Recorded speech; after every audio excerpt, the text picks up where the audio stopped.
Okay. All right. So I guess we're getting started now. All right. Well, first of all, thank you for coming on, dude. I Yeah, appreciate you. appreciate it, Yeah, man. it's good meeting you Thank for you. the first time Yeah, too. good to meet you, brother. Yeah. So honestly, I just have any artist who comes on first introduce themselves really to the audience. Right. Yeah. So, hello everyone. My name is Oscar. I go by the artist name Tato. I am a music producer from East Los Angeles, California. And I've been making music on Ableton since I was about 14 years old for about I think a little bit over a decade now. So Damn. yeah, it's been some time, man. So we definitely got some stuff to talk about. Yeah, that. no, definitely, bro. So yeah, I mean, we'll just get started with early childhood because I'm always curious to know where people like first started off from. Yeah. So you said you came from East LA, like born and raised. Well, not born and raised. What's Okay. crazy is I was born here in LA, but when I was about a year old, my family wanted to move to the Midwest because I had an uncle who was living there. Okay. My dad's brother lived in Kansas. So when I was a year old, we moved over there and I stayed there for about 9 years until I was 10. And then I moved back over here. Oh. Where in the Midwest? I was in Kansas, Topeka, Kansas. Yeah. Oh. And pretty much only there, right? You didn't like jump around or anything. We jumped around like some cities in Kansas. We were in Topeka, the capital. Yeah. And then we moved to Olathe, which is like a little bit closer to Kansas City in Missouri. And then we hopped around like within the capital city of Topeka. When we say city, like compared to LA, are we talking about like a small little? Oh, dude, no. We're talking fields. We're talking like, corn and cows and horses and shit, So yeah. Okay. And then, so how old were you when you moved back here? When I moved back here, I was about 10 years old. Yeah. 10 years. Okay. And then, but by that time, did you have any background in music really? Not really, but I feel like I was always listening to like instrumentals of songs I really enjoyed at the time. Like I remember when I was younger, a lot of like rap instrumentals from like Lil Wayne or, like around that time, like Usher and like other artists were making songs that were a little bit more electronic, like early 2010s. Like when the auto-tunes first started becoming big. Like Fly Like a G6 or like songs like that were popping off. And I'm like, damn, like these beats sound really awesome. And I always had an ear for them, just didn't know how to, I guess, channel that just yet. Yeah. I mean, what was your musical background by that point? Did you have any? Well, because I come from a family of like immigrants, my family is Mexican. I didn't really play any instruments, but my mom listened to a lot of salsa music, a lot of like mariachi. And my dad was very much into classic rock and like pretty much what people would call now like dad rock, I guess you could say. You know what I mean? Rock. Yeah. Okay. Huh. So, okay, you kind of had that exposure, but then you were starting to like notice like, hey, electronic music is starting to peek its head a little bit. When you came back to LA, did you come back here like to LA, like East LA? Okay. East LA, Boyle Heights. Yeah. Boyle Heights. And you've stayed there until at this point, right? Yes, correct. Okay. So at that time when you were coming back, was EDM even on your radar? Was techno and house even a thing, or like just any EDM in general? So EDM started to come into my radar when I was around first 11. I think around that time is when I first heard One More Time by Daft Punk. Oh, okay. But that wasn't what flipped the switch for me. What had flipped the switch for me in like enjoying this genre and like fully diving deep into it. When I was around 12, I believe, I first listened to Skrillex. And I was introduced to it actually in a really funny way. So have you seen the show Beavis and Butthead before? Oh, yeah. Yeah. So, they do like these like little segments in between the episode where they're like watching music videos. Yep. They're watching First of the Year, the music video for First of the Year by Skrillex. And that to me was really hilarious, like the commentary they're giving, but also I was also amazed by just like these sounds Skrillex was making, it was almost unheard of. Like, exactly. The vocal chops, the sound design, the drums. Like I'm able to interpret it now and understand it a little bit more, but at age 12, I'm just kind of like, what the fuck is it? Yeah. This is fucking crazy, Yeah. I mean, before discovering that, would you say your taste kind of gravitated more hip hop and R&B? Hip hop, R&B, and pop for sure. Yeah, and I'm assuming all your friends were listening to that, so that's kind of like what you knew. Yeah. So now that you've discovered Skrillex, what happened then? Or did you kind of start like digging through? And Yeah, digging in? dude, I like took a deep dive into, his discography, like his Yeah. unreleased discography and what he had out at the time. So at that time, it was around 2012. So he only had like 2 or 3 EPs, hadn't dropped an album yet. I remember for my 12th birthday, I think I got gifted like $20 from a family member. Yeah. And that next day I went to Hot Topic and bought Scary Monsters and Night Sprites I love on that. CD and listened to it on this boombox that my mom had that she never used. And I would just be in her room listening to this EP for hours on end. Yeah. And a song that I like fell in love with that I would have on loop is With You Friends Long Drive, which is like a really deep cut off that EP, but one of my favorites of all time. Okay, so now you're starting to like get the ear for it.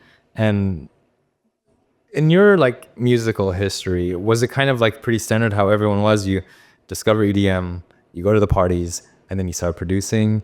Or what was kind of like that sequence of events that, you followed in terms of to the point Yeah. here? I guess because I was really young, there was a couple times I tried getting into some of the festivals that were in the area. Because like during that time, they were having Hard Summer and Hard Day of the Dead at the LA Historic Park. And I remember being 14 and seeing Skrillex on those lineups. And me and my dad would show up and go to box office and ask like, oh, like, can I go in with my son?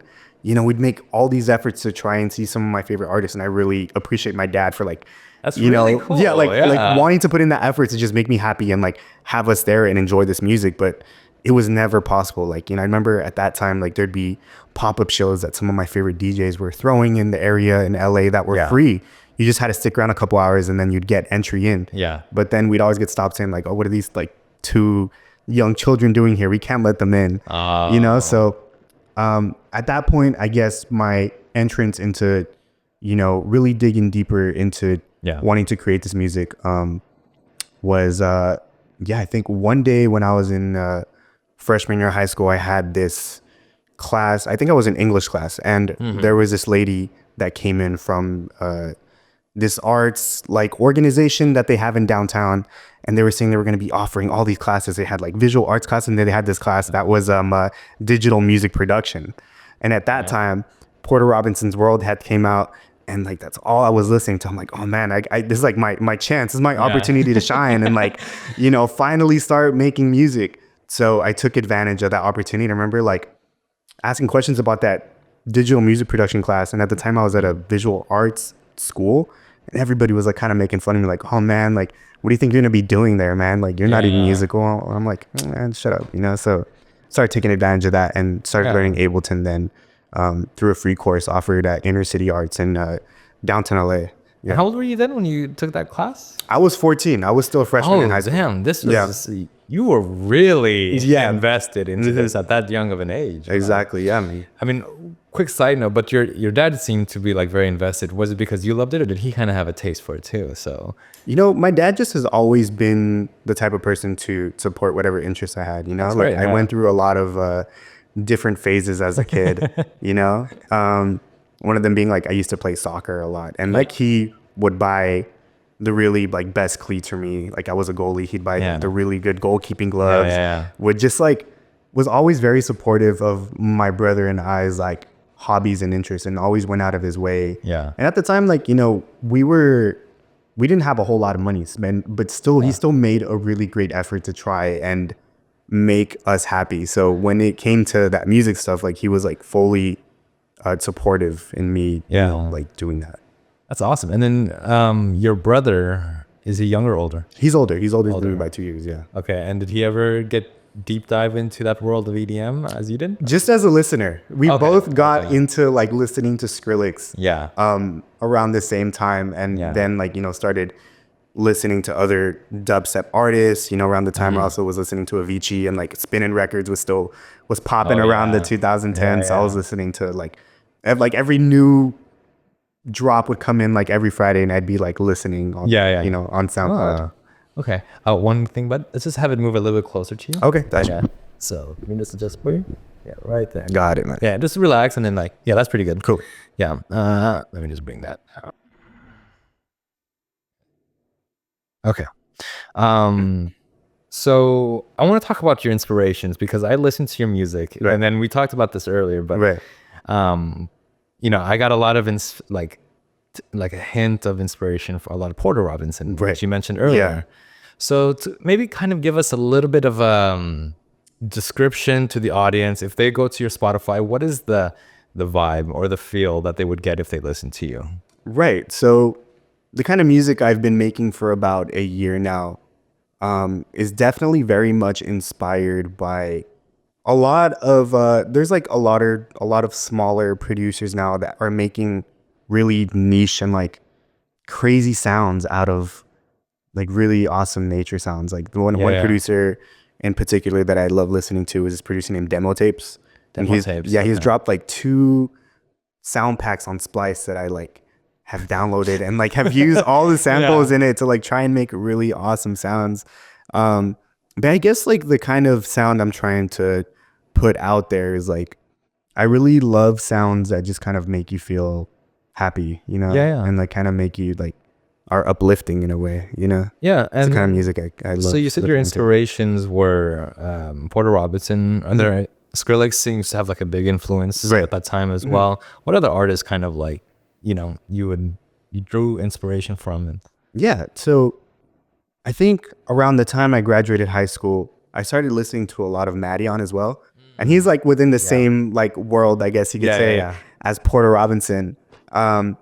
Jai Wolf as well. He's another Oh, I know him producer. really well. Yeah. Yeah. He's Bengali, awesome producer. Yeah, I guess I really love artists and producers that just kind of build a visual world around their music, Yes, I know. with their When you with their say like visuals. Odessa falls under that. Yeah, Yes. definitely. I love Odessa too. A Moment Apart Yeah. was like an awesome. It was an awesome album I had on repeat like my senior year of high school. Damn. Okay. So like at this point, how old were you when you said 14 when you started to go down the electronic producing? Yeah, but the thing about that is one thing I just didn't have complete access to at all times was access to a computer and Ableton. So I would only be able to go once a week to this class. So Oh. while that was going on, I was also I had transferred to a performing arts school. Yes. And I was learning how to play piano. Oh, okay. Like classical? Yeah, I was like doing classical piano, and I got Okay. really good at it at age 15. So much so that I got into the school orchestra and the choir. Okay. Yeah.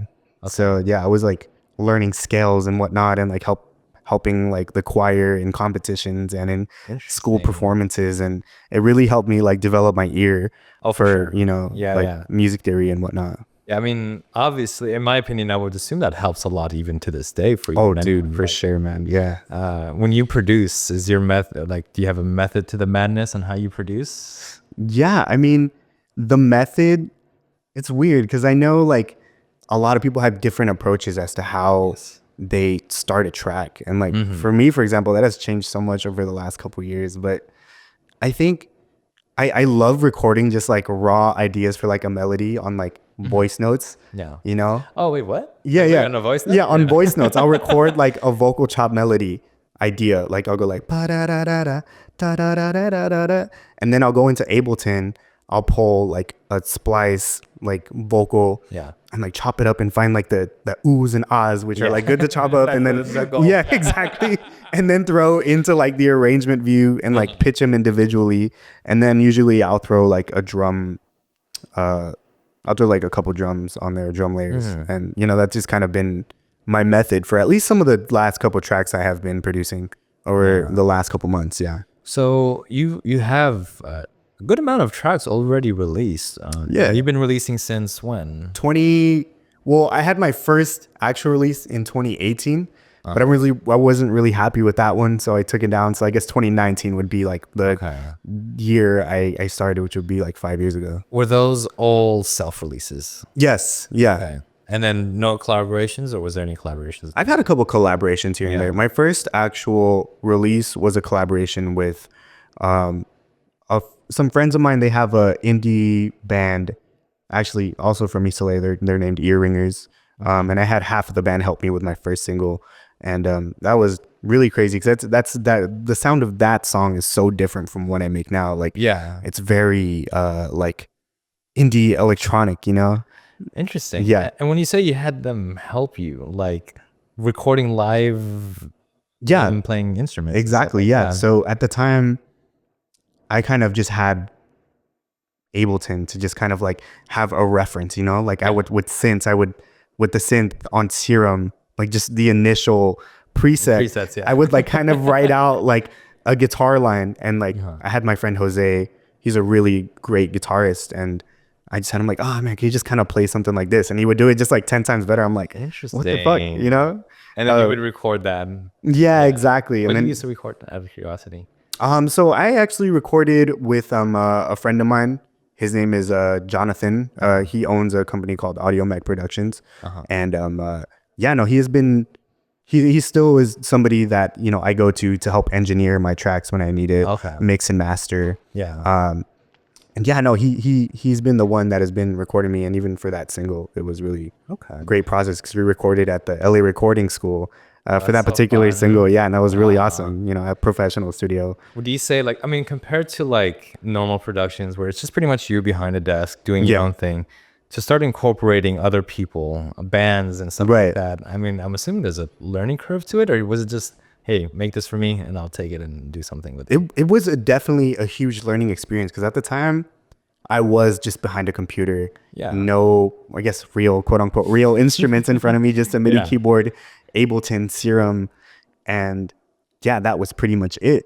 So having, I guess, traditional instruments being recorded into a DAW and like learning how to like gain stage and Yeah. doing everything so that it just doesn't sound like a mess was definitely like an eye-opening thing for me Yeah. at age 19, and seeing that in front of me was like really awesome. Definitely like a lot of room to improve there still. But Besides that one class you did when you were like going every week, did you ever have any formal mentorships with like other producers?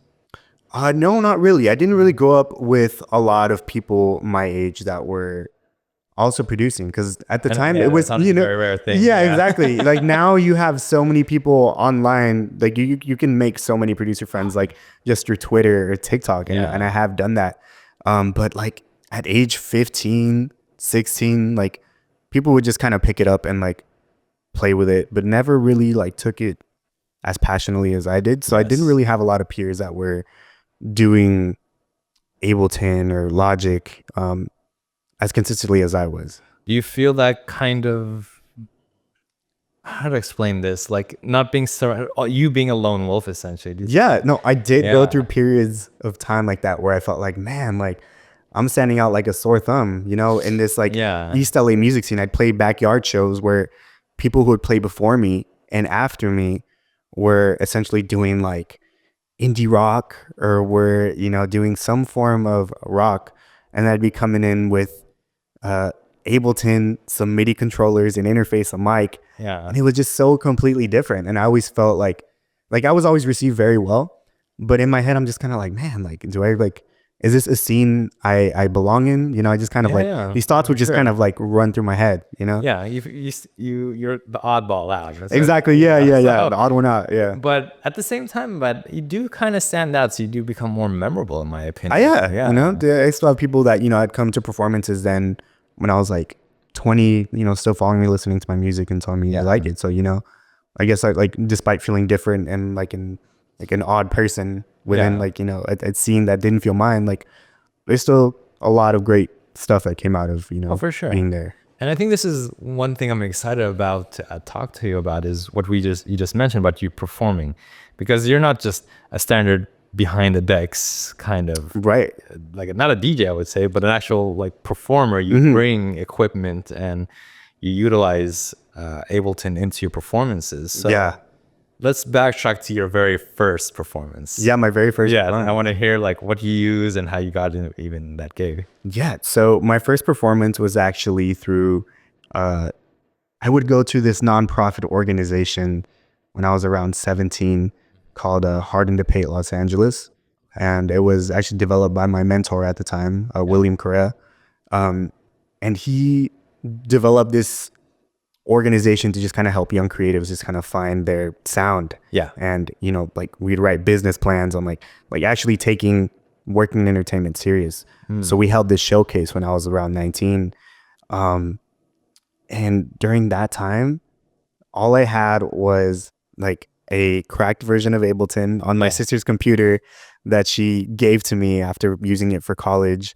I think I had a really shitty interface that the audio would come out to. I had a microphone, and then I had two MIDI controllers and an A.K.A like beat pad. Yeah. And I would have everything on the arrangement view, and I would just kind of have my tracks just kind of stripped of all the elements I'd be playing on like a specific track. So Okay. if I was playing melody on one of my tracks, I'd make sure to bounce out all the stems individually and then bounce out a master version of the track without the melody, so I'd be able to play it on top. Oh. Yeah, and I took inspiration from Porter Robinson, because that's how he played his live shows at the time, like Worlds Tour. Like he would just kind of be triggering samples and playing melodies over, stripped versions of his tracks. Damn. So yeah. So how was it leading up to that performance? I feel like you'd be kind of like, oh man, dude, I was mad fucking nervous. Like, I can't even remember, like, begin to tell you just how nervous I was for this performance, because there was actually a lot of technical difficulties with Ableton, like leading up to the performance, and I had people come up to me like kind of surrounding, like, oh, what's going on here? Like, what? How can we help? And in moments like that, I'm just like, I wish nobody would be there so I could just like focus on it myself. But we eventually got it to work. And when I was then finally performing, it was a really awesome experience, because there was my family was there. A couple of my friends were there as well, and just a couple of people that I just had never met before.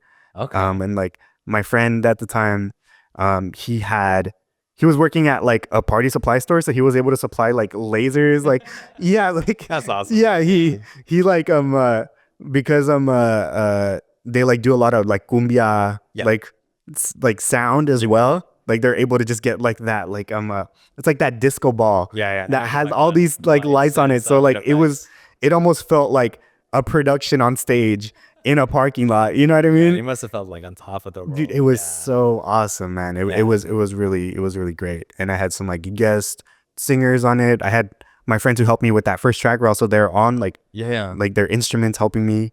Damn. So yeah, it was really awesome, man. I mean, did that take? I'm assuming it took a lot of like practice and trial and Yeah, error. it was a lot of individual practice, but with them, I think I only got to practice twice. But they're really skilled and talented musicians, so they were able to just kind of do it on the fly. But how do you plan a set like that? Honestly, is it kind of like play one, then play the next, or is there a way you kind of like smoothly transition into the next? Yeah, because I feel like, I don't know, how do you kind of navigate that? Because coming from a DJing standpoint, you want to kind of transition into the next song, like mixing, right? Yeah. When it comes to performing it, your type of performing, how does that work in terms of like, you just press and play kind of feel, or is it very? Yeah, at times it'll be some of that, but lately it's been a lot more of like putting the songs in the same key and then just like shifting the tempo in real time with like I'll like MIDI map the knob to like the master tempo. Yeah. And I'll just kind of like bring down the tempo or bring up the tempo like ever so slightly to the next track so that it's able to transition. So yeah, I'll just have them all laid out in the arrangement view, and I'll just kind of pre-plan how the tracks are going to come in seamlessly with one another by putting them in the same key, or like maybe adjusting them to like a similar tempo. Or like maybe just having a section that's just drums, and I'll just kind of play chords over it, and then the next track will come in. Yeah. Okay. And then at least, how old were you? We were 19, you said? I was 19, yeah. 19. Mm-hmm. Okay. And then were you just, at that point, you just got addicted to it? You wanted to start doing more events? Yeah, I've done a couple shows since then. I do at least like 3 or 4 that I'll get like booked for in a year. But lately, because my music has like kind of changed in sound since then, I've been trying to just kind of develop that sound and enough of that so that I'm kind of able to create a new set around this new discography. Instead of just relying on, I guess, what I've released previously, because it's music that I guess doesn't, like, I can maybe adapt it to the sound I'm developing now. But that makes sense. Yeah. And then is that for you, is that usually the plan? You build up your new discography and then you pretty much go and market it by performances. Yeah. That's So exactly what you some do. friends and I have like a artist showcase like that we're trying to work out for next month. And right now I'm just kind of listening to the music I have that's like both unreleased and released that I've released over the last year or so, and just kind of like visualizing in my head like, okay, so this is the song I'm going to start with. Yeah. This is how I'm going to transition it. Just kind of building the set in my head. So, sometime this winter break, now that I'm on a gum break, Yeah. yeah, I'm able to just kind of plan it out and see what is going to work for that. And then you said these friends that you're with, like you guys are throwing your own events, or Yeah, we're going to be throwing an event, it seems. Yeah. okay, like what kind of would it be more like? What can we expect from that kind of event? Is it like a day thing, or is it more like of a night underground type vibe? Yeah, I guess it would be more of like a night underground type vibe. But, I think when I think of like night underground, I think like warehouse in downtown LA, like, just like mad sketch. But like when you show up to the party, it's like a whole bunch of vibes. Uh, But yeah, no, I think what we're going to be throwing is like more of like a showcase for artists within our school. I'm the only one in my school that does like electronic music. Oh, interesting. Yeah. Okay. Well, what's like the other students? The other students, they do a lot of like pop and R&B. Gotcha. Yeah. Gotcha. And they're really talented in that sense. But I'm like the only one that does full on electronic. But none of them have the same methodology of using a DAW and sampling and splicing. Yeah. Like that. They do to like their capabilities, but then they usually come to me and like, oh, yo, can you like help me produce this track? Gotcha. And this semester in particular has been a lot of helping people put together their tracks in a more cohesive way, just like to their Gotcha. sound. But I also add a little bit of my twang into their sound, so like it kind of bleeds in, but it sounds great and they like it, they're really happy with the results and I whatnot. mean, it kind of also gets you out of your comfort zone now. No, for sure. Yeah, because you're not. This is one thing that I've started to notice is that like I've only produced like one genre. Right. So, when you start to develop skills for another genre, it's a whole different animal. Yeah. So like you're getting a little bit of EDM, a little bit of R&B, a little bit of pop. Exactly. And then at least right now, how's your community around you? Because when you started off, 14, 15, it was just you. Yeah. I feel like now, do you have like a pretty strong community of friends who kind of... Yes. And even if they don't like make electronic music the way I do, or even behind a DAW the way I am, it's like a really nice small community of creatives who, are really working to push each other in like the healthiest way possible. Yeah. Like the most wholesome way possible. Yeah. Like last night I was up until like about 1 a.m. like cooking up a song with some friends of mine in one of my friends' apartments. And it was really awesome because I definitely recently I've been enjoying making and producing for other people. Yeah. Because it relieves me of a whole lot of stress I have like for the kind of sounds I'm selecting for I see. like myself. Like I put in a lot of pressure. I'm like, okay, like this second drop has to have these hits. It has to have this sound design. Yeah. It has to have, these automations done to the drums. But when I'm cooking up with somebody else, like yesterday, my friends just had like a vocal idea on voice notes and like they were singing and I'm like, okay, that's an A major. I'll just lay down some chords and diss drums. And yeah, it just came all very naturally. Do you feel like that's been something you've struggled with? I feel like a lot of artists, including myself, like when you're producing, you kind of overwhelm yourself with the details and nitpicking the sounds. You feel like that kind of kills your creativity? At times, yeah. And when I start to get to that point is when I know I think maybe producing a little too much. You know what I mean? Or like I haven't really gone out and given myself time to like actually live life outside of the DAW. Yeah.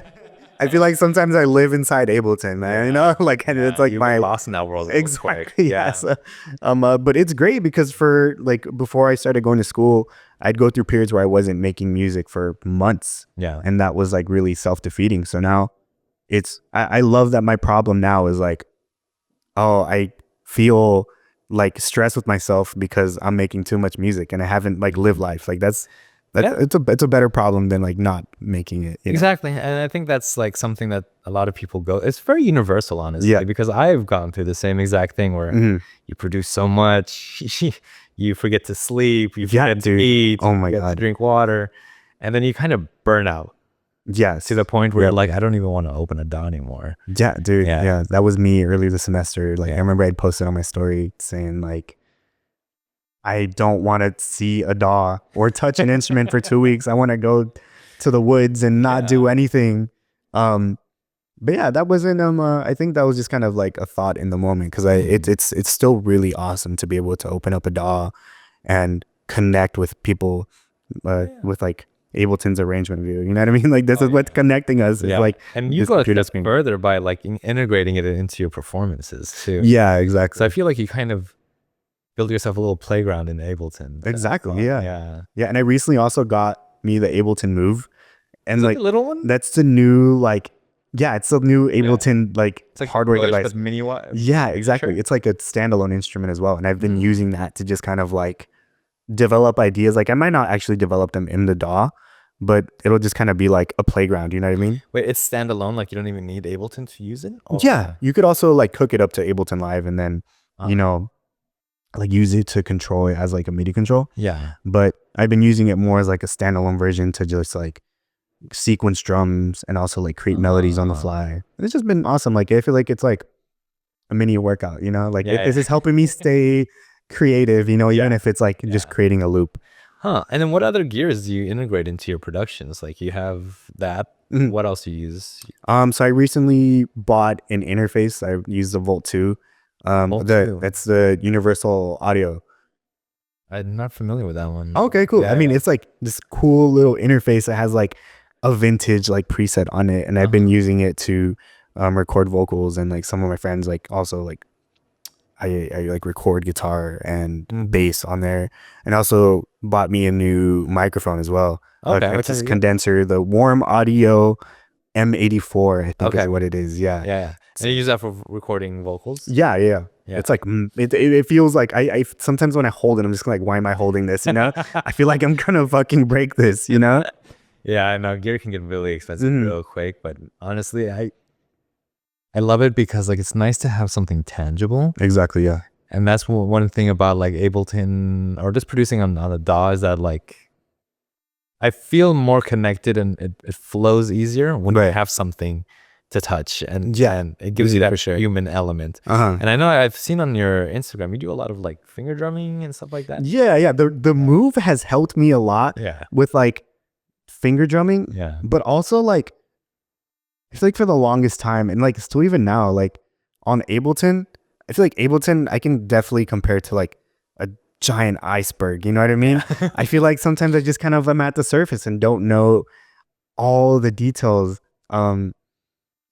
And like how to use all the effects. You know, we were talking about Yuta earlier, Sidebrain, and like the way he's like an Ableton wizard. And I want to get to that point of like knowing how to understand the DAW, and the Ableton Move has helped me understand how the effects work, like stretch, the FM audio, you know, just like all these effects packed into this small device, and just like playing with the parameters and the LFOs has like helped me understand what those effects do a little better. Yeah, and I feel like for your genre of music, sound design and this like messing with the samples is a very strong part of your production, right? Yes, for sure. Yeah. Because at least because I come from a more house and techno background, you know, we tend to put a little bit in sound design, but we use presets and sound packs. So, you know, techno and house is more based on groove and rhythm and creating like that hypnotic feel to it. Right. Do you kind of dedicate a whole session just to sound design and messing around to see what you get? Or do you kind of like use that like to grab inspiration and go straight into producing something?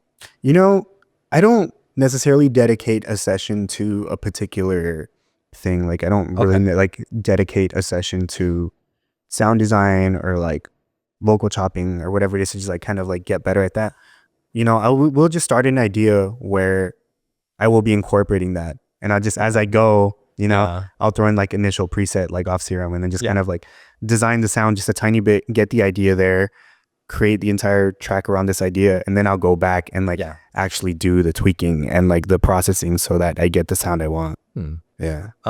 What's it called? And then like when it comes to you, do you have your tracks mixed and mastered by someone separately, or do you do that yourself as well? Yeah, so I'll do some light mixing on Ableton. I'll like adjust the volume of the tracks. Yeah. I'll like do like some of the post processing with effects. But then what I'll do is I'll bounce out all the tracks, have them in a folder, and then send them to my boy Jonathan Audio Mech, Yeah. who I mentioned previously. Yeah. And so this is something I've heard a lot of, just artists say is like, you do want to find your mastering or mixing engineer, Right. but at the same time, like, do you feel like how long you been working with him?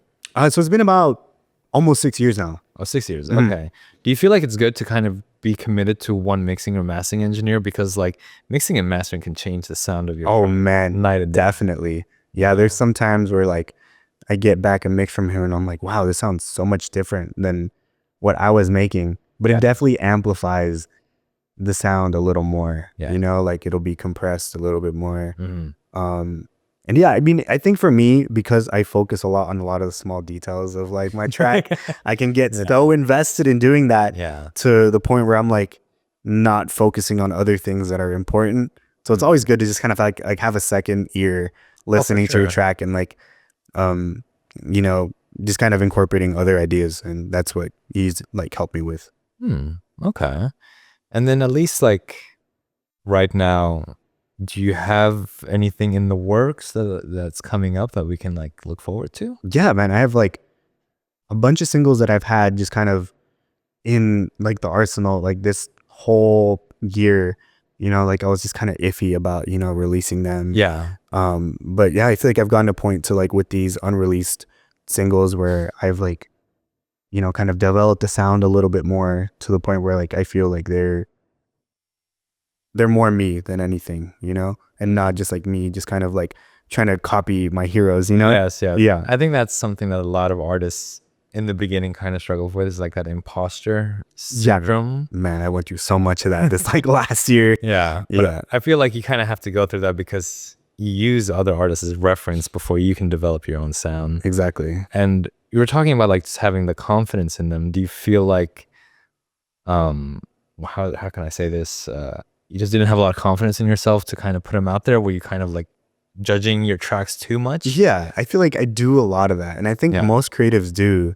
I think a lot of creatives like hold back on releasing a lot of the stuff they're making, myself included, just because I don't know how well I would identify with it, or like I don't know how I'd feel like 3 months from now listening to it and being like, oh man, I should have used a different snare, Yeah. Like, Yeah, it's that producer mindset for sure. Exactly. So, I feel like I definitely have used this semester to just kind of not only be consistently creative, but also just kind of being confident in myself and my sound, and not letting my inner voice like, defeat me like it has previously. And like that's been great because I'm able to, develop a sound, or just like, even if it's not something I'm the most proud of, I can just like, I guess internally like forgive myself, for, like not for being hard on myself, Definitely. And when you said like, you didn't feel like it was the music that you were putting out was you, was it because of the imposter syndrome we talked about? You kind of felt like, oh, those were kind of copies? Exactly. Yeah. Okay. So sometimes I'll go through these phases where, I'll be creating and then I'll take a month off and like reflect and be like, oh man, this is not me. I don't feel like this is who I am. But then I start to realize like it is just burnout. Yeah. And like, other circumstances like in life, like being stressed with work or homework could also come in and also kind of, destroy whatever, grind you have going on, Sure. So when that happens, I feel like, you kind of have to just give yourself some time to step back. And most of the time it's like not even you as much as you think it is, Yeah. It's just, I think you said like, the more you dive in, the deeper you get, the more you nitpick, And those little things, the doubt you have in the snare, the doubt you have in the melody, Yeah. it just builds into this whole thing. And then you're like, this whole track is like, I don't even want it anymore. Yeah, man. You know? And that has happened a lot to me, but I feel like now, like the ideas I've developed recently have been some that I've like committed a little bit more to, you know? Yeah. Like I remember on my old computer, I think I had like 50 like projects that I were like just 4-bar loops. Yeah. But I was never able to commit to Yeah. because, you know, I'd be like, I would listen back to it and be like, oh, I actually hate that idea. Oh no, this idea sucks. Oh, this one just like I don't really care about. And It's a lot less of that now. I'm curious to know, like, do you feel like that was kind of representative of where you were at in life? You know, like, Yeah. you know, you're indecisive about this music selection, making this track. Do you feel like you kind of also kind of translated to other parts of your life where like you were indecisive, you were a little bit more insecure, and you did have the confidence to like put yourself out there? Definitely. I always say that music is almost very a vulnerable thing. It's your idea. No, it definitely is. Yeah. Yeah. So like for you, where do you grab your inspiration from? Is it, you know, a lot of people have different, some, I know producers who are like very, you know, from dark places in their life, others from sadder places, other are from more happier. Right. What would you say your energy comes from when you want to produce? Yeah. So so I can go back to, you know, like a track I've made very recently. Yeah. So I have a new track that I have been producing with a friend of mine. And this song is called Open Wide. And I had written it about this like situationship. I was in this. Was there a this semester. music video you made about that one? No, but I have like been kind of posting it very consistently on like my story. I've been like under highlight. But I was in like this situationship this semester that, you know, didn't end very well. Like, you know, things just kind of happened between me and this girl. And, you know, for whatever reason, it just didn't work out. And I wrote this song called Open Wide. And it's about, you know, just like wanting to communicate with this person and like trying to work things out. Like a lyric I had in my head that I just kind of built around was open wide and say what's on your mind. Yeah. So yeah, I just kind of built a whole track around that lyric, and, you know, incorporated vocal chops and whatnot. It's a very simple track, but I have been working on it for a couple weeks now. And it's honestly, I love the simplicity of it. So I think a lot of my ideas just kind of come about in, you know, I guess what I have going on in that moment, you know? At that time, I was just kind of dealing with the aftermath of a situationship. Like, but, you know, it could also be like, oh, this week I was learning about jazz chords. So, you know, I'll build an idea around these jazz chords that I've been learning. These ideas and just build a Frankenstein into. Exactly. Yeah. So it just kind of depends like how I'm feeling week to week or at that moment in time. I remember seeing on your Instagram, there was a video made about losing an ex-partner or an ex-friend. Yeah. There is a lot of that. So it might be me I need to work on, but this music has been like helping me. So it's like almost a venue to express. Right. Yeah, Ableton is like it's my home and also my therapy, I guess. I love it. Yeah, I approve, honestly. Yeah. Wow. Okay. And then, do you feel like, you know, where you're at now? Do you feel like in a more stable, grounded place? Yeah. Still kind of started making music. Like I'd be adding so many synth layers. I'm like like I think I had a track that was like 105 like Ableton tracks. I'm like, you're already groups, you know? Yeah, exactly. My CPU was fucked, you know? my computer was suffering and about to explode, I think. But, you know, I think keeping sound minimal to me has been very eye-opening to me, because you just kind of see that you don't need a whole lot of elements in a track for it to be effective. Yeah. You know, you don't need give space for creativity for sure. Yeah, exactly. Leaving space for vocals or like maybe vocal chops or like a different drum groove, you know, this. Yeah. And then, so speaking of vocals and stuff, one of the biggest things I've realized in this day and age, a lot of people tend to use a very common, you know, splice, loop masters to grab vocals. But then, you know, lately you can start hearing them is like, oh, I know that part. Yeah, I know that. You know, it's funny because there was this like I was using this splice vocal in one of my tracks to just kind of practice like vocal chopping. Like I was never intending to release this track ever.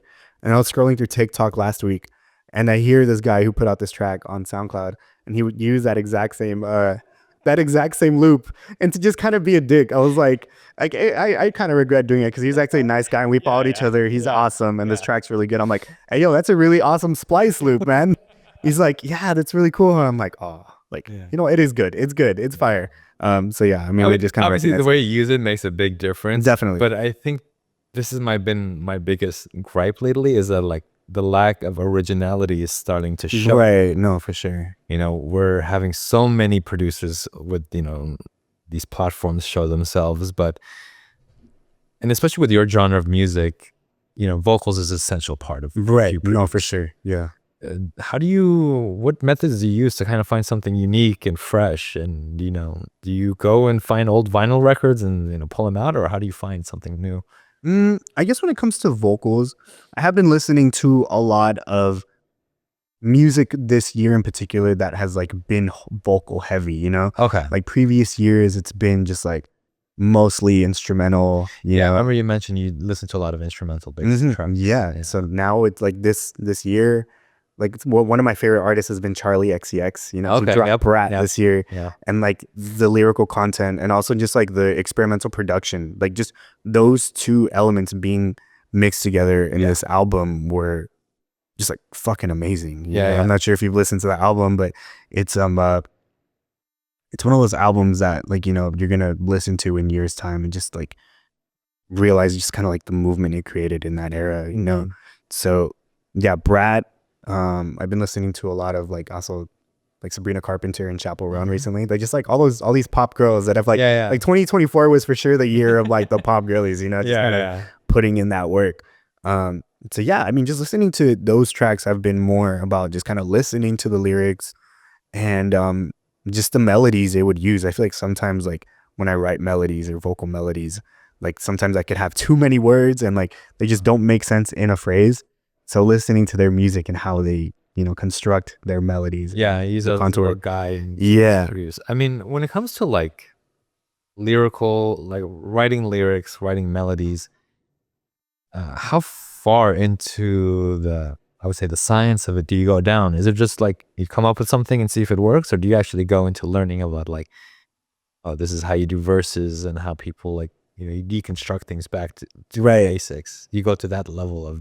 I don't. And what's funny is I had a songwriting class I was in this semester where my professor was really hard on me because I wasn't doing that. A lot of my lyrics in my songs are like 4-bar phrases that I repeat throughout the whole track. Gotcha. You know, I'm not sure if you've listened to San Holo before. Oh yeah, familiar with San Holo. Yeah. So a lot of his tracks have like a phrase that he repeats all throughout the track. You know, like, even if it makes me blind, I just want to see the light.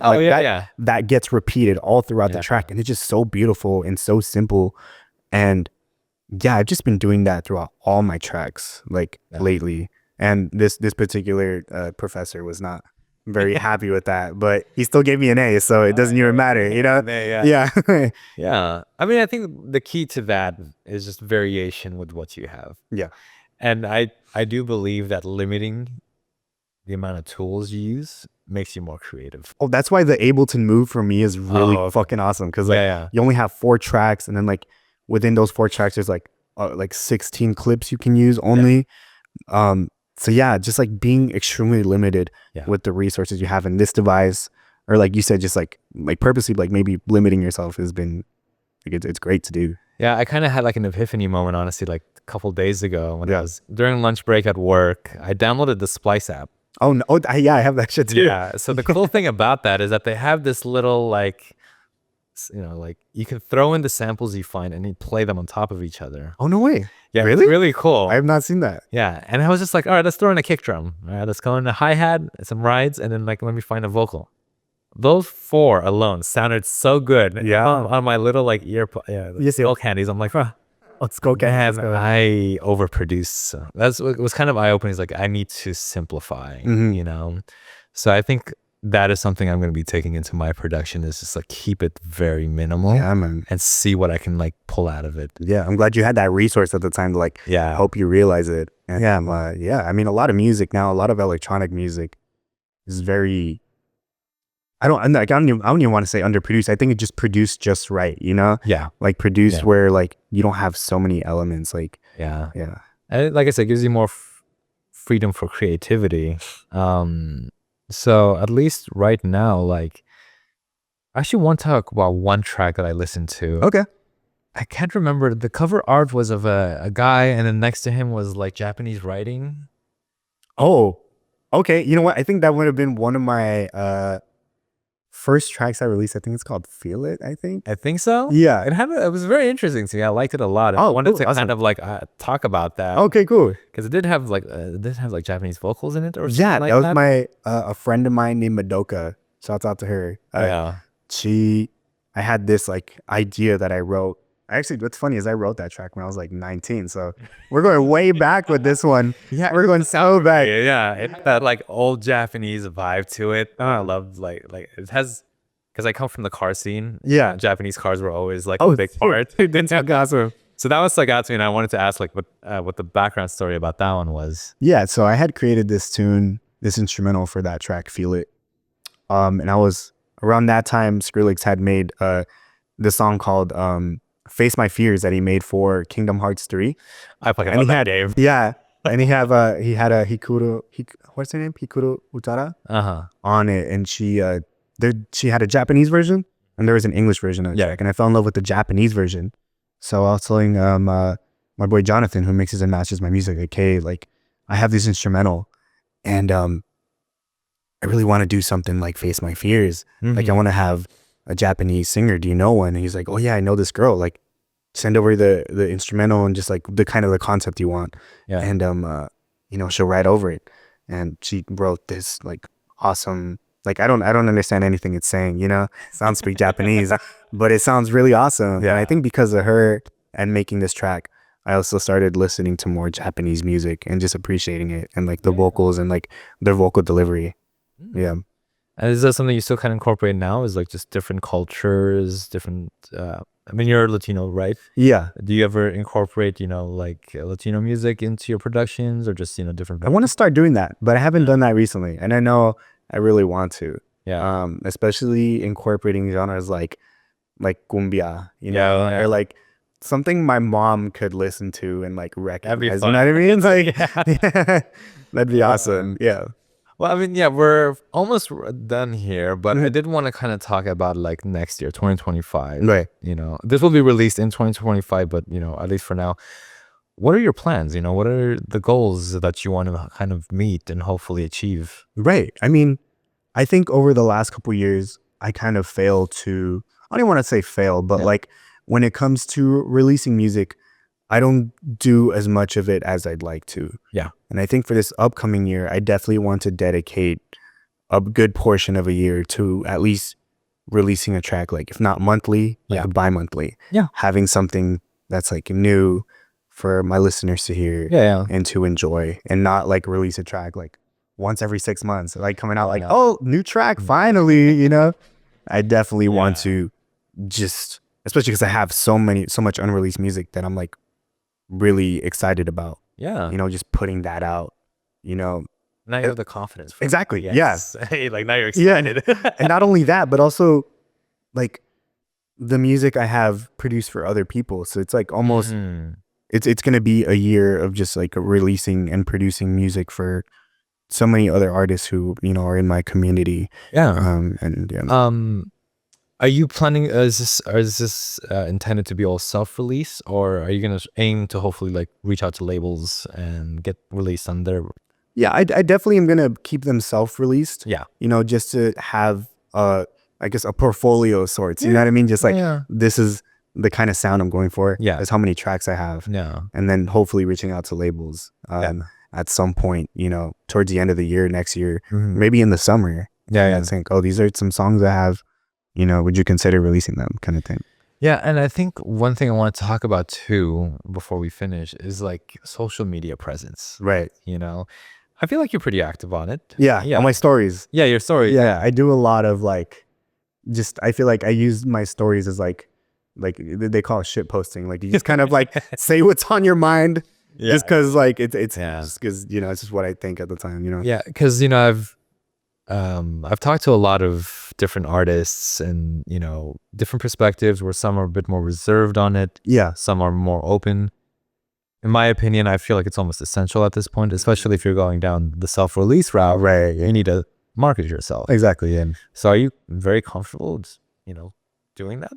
I would say so. Sometimes like I'll post something and then 2 minutes later I'm like, no, I'm not the same person now as I was 2 minutes ago. But most of the time, like recently I've been doing a lot of like before I got here, I posted a couple stories of me like making a beat on the Ableton Move. Yeah. And like I'll show that process and people typically enjoy it and reach out and say, hey man, that's awesome. Like, can you do something like that for a track I'm working on? Oh, that's really cool. So we actually get, reactions and from people. Exactly. Yeah. Yeah. And you're posting these on Reels or on stories? On stories. I definitely should do them on Reels. Yeah. Because like that's where the engagement is. Oh, you know what I mean? sure. That's how you reach out to people. Exactly. Yeah. So I think posting the videos I've been posting, I've gotten so much interactions from yeah, people I never know. Uh-huh. Yeah. But I think the biggest thing for me was getting behind a camera. Oh yeah. Trust me when I say this, like the first video I put out announcing the podcast, I was supposed to post that video like 2 months ago. Oh, I see, man. But I was just like, man, I don't know. Yeah. I've always been the one behind the camera. Right. So to finally be in front of it and talking was like different. Yeah. But honestly, once I got past that, like it's normal now. I'm used to it. I don't mind. I think getting used to my voice was definitely one I had to get used to. I think I just got to get used to just like posting and like making actual content, Yeah. Like, cause I know I'm good at letting my personality shine through. You seem very comfortable on it. Oh, thank you. Yeah. Yeah, I'm very, very comfortable letting my personality like shine through through a camera. But I guess it's just like the act of like, oh, like I gotta edit this. Yeah. I gotta post it. Yeah. Like you don't know if this is gonna be like in anyone's algorithm or not. So you just kind of like that's where my imposter syndrome would come through, is like posting content as opposed to like making the actual music. I think that's another thing you mentioned is that I've noticed this about myself, is that I would think of every other step and I haven't even taken the first step. Yeah, exactly. Did I do that so much? Yeah. It kind of kills motivation. It does. Yeah. So I'm kind of like in this mindset of just fucking do it and see what happens. Yeah. Exactly. Fuck around and find out. People go viral on TikTok from just like making, making the most random stuff on like their lunch breaks at work, So yeah, dude. But yeah, we pretty much hit our hour. So yeah, we can look forward to a lot of releases next year. Yes. Several performances, hopefully. Oh, for sure. Yeah. Yeah. And then this will be all on your Instagram page. Yes. Correct. And then you have a Spotify, you have SoundCloud? Yeah. Okay. SoundCloud, TikTok, YouTube.